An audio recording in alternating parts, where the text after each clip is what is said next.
Guys, I sure come at you today with another RAE Shadow Legends Champion Guide. Today, we're going to go ahead and do our 100th guide on the channel, and it's none other than Banshee, not Frozen Banshee. I figure that if you Google or YouTube search Banshee RAE Shadow Legends, it's going to come up all Frozen Banshee. But we're talking about the old school champion Banshee, who I'm actually a big fan of. I maxed her out and actually used her on my main account. We'll talk about why in today's video.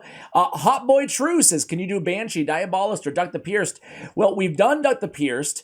Diabolist, have we done her yet? I'm starting to lose track after 100 champions here on the channel, guys. I'm going to be honest with you.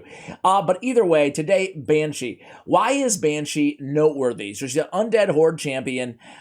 She's a support rare champion. The downside is, well, her defense isn't that great at 947, but it's not too bad. 16k on HP, I would say, is average as well. But the speed at 92 is pretty dang low. So that is the only real downside to Banshee. Not a ton of damage because it's tough to skill that 980 attack, and not a ton of speed either. However, her kit is unique for a rare champion, and there's definitely a lot of utility and value that you can extract from this champion, even at level 50, even unbooked, which is really cool. So on the A1, Grave Chill. Attacks all enemies, has a 30% chance, 35 if you have the Sniper Mastery, of placing a decreased defense, the weak version, on the A1 ability.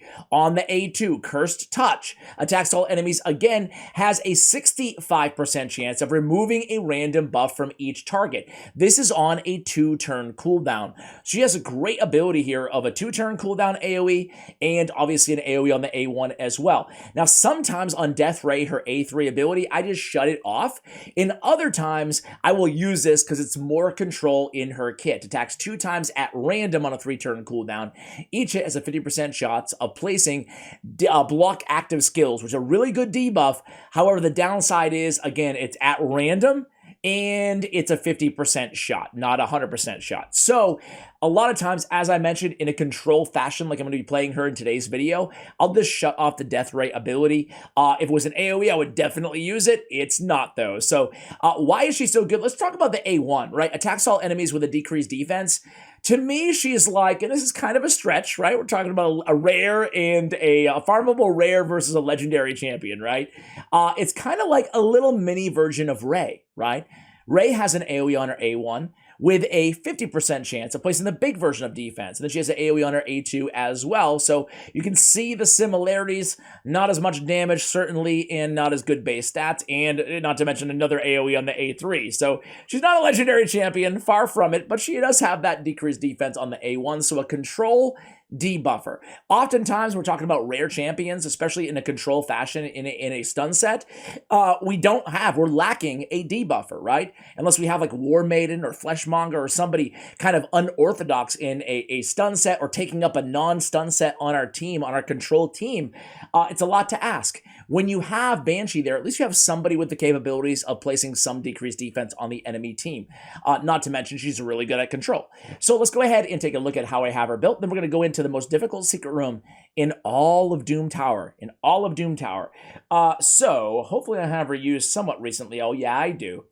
Undead Horde, Magic Affinity. We have her here in a stun set and in a perception set, okay? Accuracy, obviously, on this champion is nice to have. But again, as we mentioned, technically, we could really use this champion at level 50 and not even book her out in a control stun set, right? I would almost go for, before I go books on this champion, I would almost just concentrate on Masteries on this champion to come down and, of course, get Fearsome Presence. That will go ahead and extend the chance from 18 to 23% chance on both of her AoE attacks to land that stun, which is what we want out of this champion, plus a little bit of damage as well. We want all for the support tree Masteries for the extra accuracy, obvious reasons, and of course, we want to pick up Retribution, and we want to pick up Deterrence to get those AoE counterattacks off of that A1 ability, and another chance to stun. So these are the Masteries that I really strongly prefer on this champion. This is probably like the third support all-out stun control build that I've shared here on the channel. And I'm going to be honest with you guys, they're all fairly the same. You know, I like the stun set. I like going for the extra 5% off Fearsome Presence. When we look at her blessing, I think Phantom Touch is a great way to go for this champion. Increase her attack by 300 base stat. And again, it doesn't scale that well, so that's really beneficial on this champion. And then we have a 30% chance to inflicting bonus damage as well. If we had her at 4-star Awaken, we could get the extra HP, some survivability, some crit damage, and then all the way down to 100% chance of inflicting bonus damage, 35% chance of inflicting a second instance of bonus damage as well, if you're lucky enough to get a 6-star Banshee. All right, so other options for blessings, I think the only one that I would actually consider is right here in the dark tree as well. And that is Dark Resolve. A chance of blocking freeze, provoke, and true fear debuffs whenever an enemy tries to place them on this champion. Our control champions, well, we don't really want them to be hit to begin with, but if they do, we don't want them to get CC'd. We want to be the ones CCing the enemy team, right? She also has Aura in arena battles, resistance by 52? That's really super random, but I guess if you're looking for a resistance aura, well, there you go. The nice thing about stun from a stun set, from the artifact set, is you don't need accuracy. So we're building it for accuracy only for the decreased defense on the A1 and the chance of removing a random buff on the A2. So again, if you didn't really care about those debuffs and you just wanted to land the stuns, you don't have to worry about accuracy on this champion. So what do we have on her right now? Well, let's go ahead and take a look. We have HP with some defense on the ring, some survivability. We have an amulet, a defensive amulet. More importantly, we have a trip roll of accuracy on that. Let's go ahead and glyph that out, man. Let's glyph it out. We'll go with a 5-star. We get the full 10. That's what I'm talking about. So that's going to help a lot. I think crit damage is nothing wrong as well, going crit damage on that amulet. If I didn't have a trip roll accuracy, I'd probably just swap it out for crit damage, get a little bit more bang for my buck on this champion. We have HP on the banner. It's all about survivability on this champion, right? We're not super concerned with min-maxing all of her attack and damage. If she does her job correctly, and if you have the correct team built around her, it's just going to be, you know, stun, stun, stun, stun, stun. The damage will come, right? So we have crit rate on the gauntlets. We do have HP percentage on the chest. Again, you'll notice I'm not going a lot of attack percentage. She doesn't do a ton of damage anyway, so even if you go all out nuker, I think it's better off to go first to make sure she's staying alive and then worry about trying to get a little bit of damage out of this champion. So we're looking for crit rate. We're looking for a little bit of speed, of course, as well. Speed is going to be really the most important stat when you talk about this champion. I want to crit cap her at 100% crit rate, and then the speed at 210, and then a lot of survivability on this build. So I really love to have that. I'd rather, again, keep her alive because stun sets and stun set strategy is a lot oriented on RNG, right? So if we don't land a stun a few turns in a row with our team, well, she's going to need to stay alive, be able to take a punch or two, and she definitely can in this build.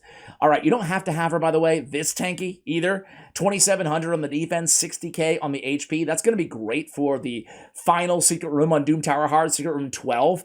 What is it? Magic attack champions only, right? Or is it just magic champions only? Rare champions only? I don't know. We'll take a look in just a moment here. But either way, I would say that, you know, earlier in the game, you can definitely get by. Where would you use this champion outside of secret rooms or Doom Tower progression, right? Well, I guess dungeon progression would be the main area. Dungeon progression and faction wars. So with that said, I think she's fairly limited in her use case in the game. With the caveat is you could use her as a campaign farmer, you know? You would have to put attack percentage on her boots and really load up on the attack, kind of the opposite of how we have her built today.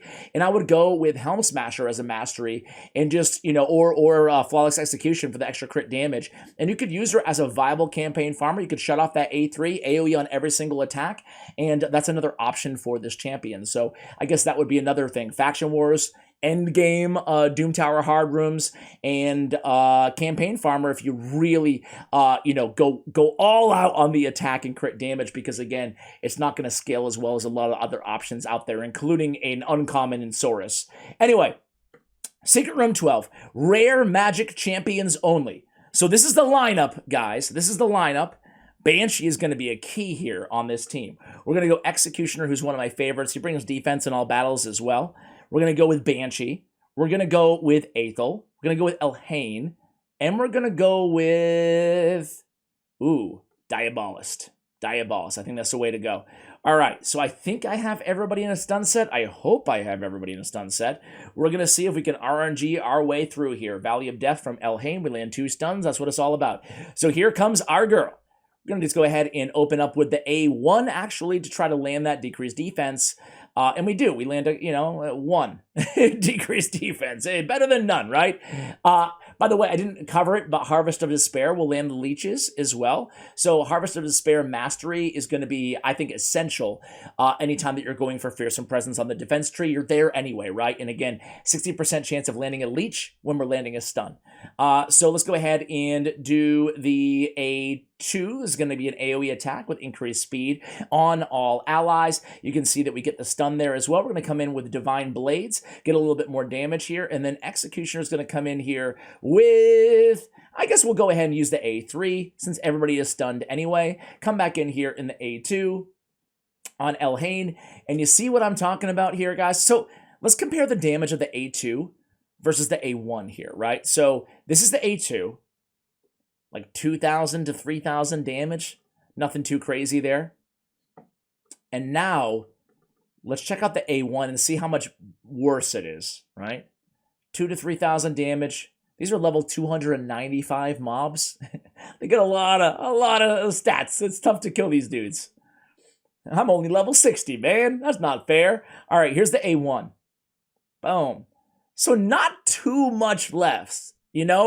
That's why for me, even though she has 2 AoEs in this build, in this fashion, I think that you can make the case that you might just want to hammer the A1 just to try to get the decrease defense, right, on the enemies. That way they'll be killed faster, and I don't think that damage is going to make a massive difference. So this first wave here, guys, so far so good, right? You might be thinking to yourself, dude, you said this is the hardest secret room in the game? What are you talking about, man? Well, the reason is they haven't gone yet. The enemies have not taken a turn.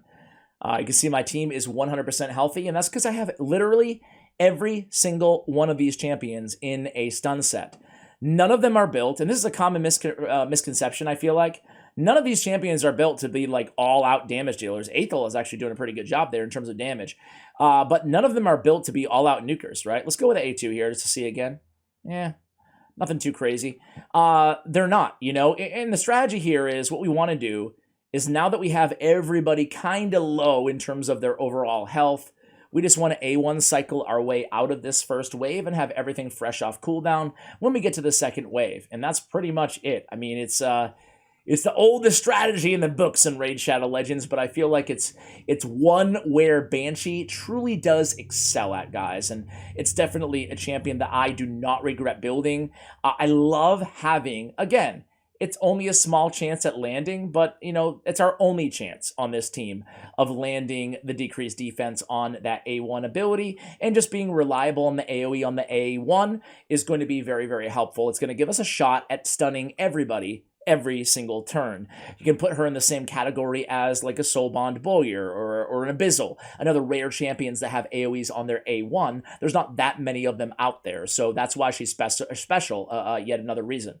So I'm going to come in here. Elhain lands 3 stuns. Sign me up. Let's go A1 here. Try to land 2 on Elhain and Gleck. We get 1 out of 2. Not too bad. Let's go ahead and go positive charge here with Banshee.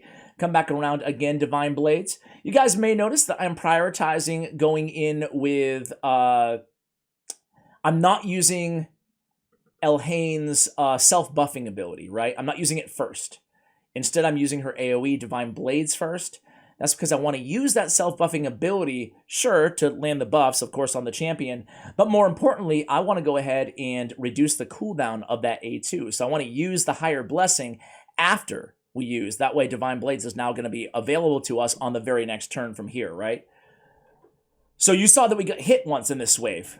And look at our health. That's after 1 hit. 1 hit this entire battle. We might be screwed right now, guys. We might be screwed right now. Here we go. Another reason to use the A2, and stating the obvious here, is going to be, okay, so we land a sleep. Ooh, that's a big hit from Elhain, guys. We have a sleeping Elhain. And I'll be honest with you guys, I do not want to wake her up. I'm petrified of her. So we're going to stun Gleck instead. And then now we have everybody stunned or sleeping. Fantastic. Let's go ahead and go after Gleck. But look at that, guys. Ooh, now we got to hope we don't hit her here with the A3. Here we go. Don't do it. Oh, thank goodness. Thank goodness.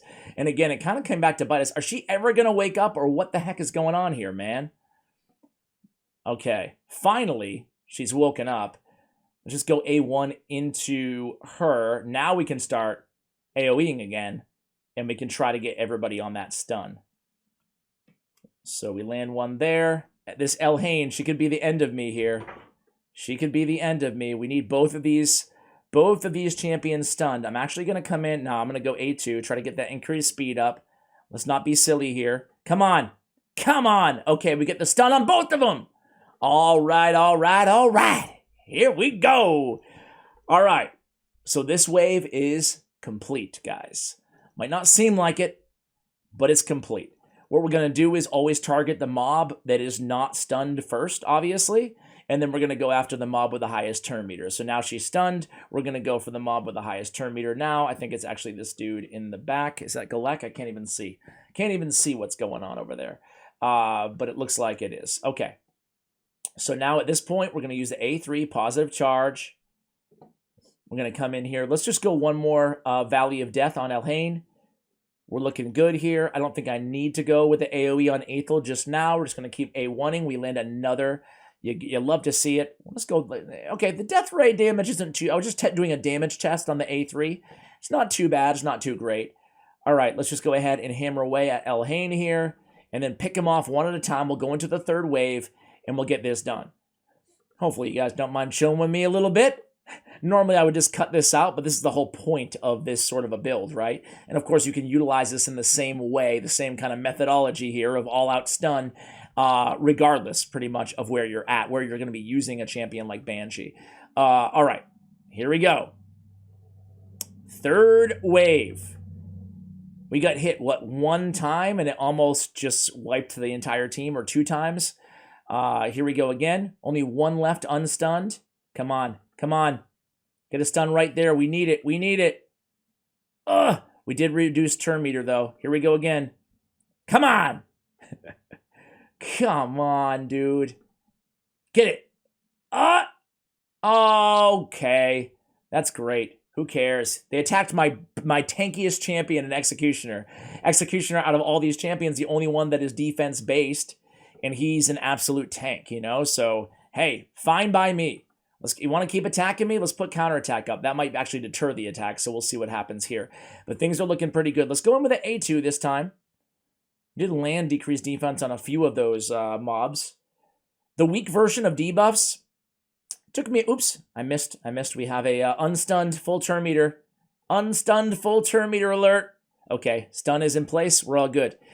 Yeah, I for a long time in this game, I slept on weak versions of debuffs. You know, I kind of poo-pooed them. I snubbed my nose at weak versions.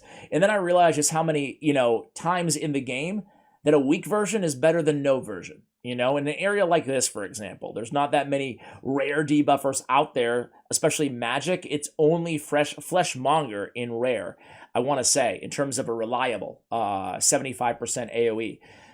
So, having even a small chance at the weak version, it's not going to blow anybody away, but it is going to make a difference. It's going to be easier to kill these mobs. It's definitely going to increase our damage quite a bit. So I like having that on her. Let's go ahead and positive charge, and we are going to go ahead and complete arguably the most difficult secret room inside Raid Shadow Legends. I don't want to speak too soon. Let's go ahead and go Curse Touch again. I'm curious to see what kind of damage she puts out compared to the rest here. I'm sure it's not going to be the lead or anything like that on the team, but I am curious nonetheless. All right, here we go. I think Elhain's going to be the biggest damage dealer, right?